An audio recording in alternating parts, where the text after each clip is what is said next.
Evet. Kara Ali 5126 tane insanı sarıklı ve cübbeli olduğu için idam ettim diyor. Gerisini siz hesap edin.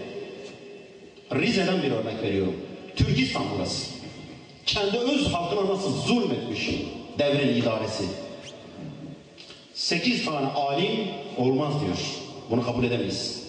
Biz bu gençlerin peşindeydik. Bu askerleri niye bizim üzerimize dikmişler?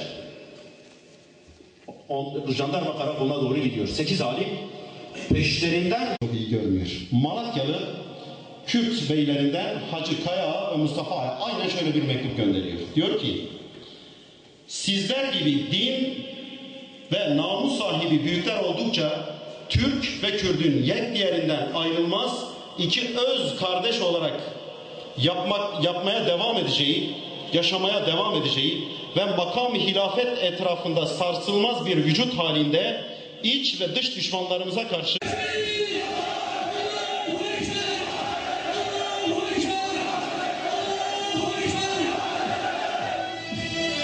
bu insanların çok dolduğunu, bir zaman patlayacağını artık biliyorlardı, görüyorlardı.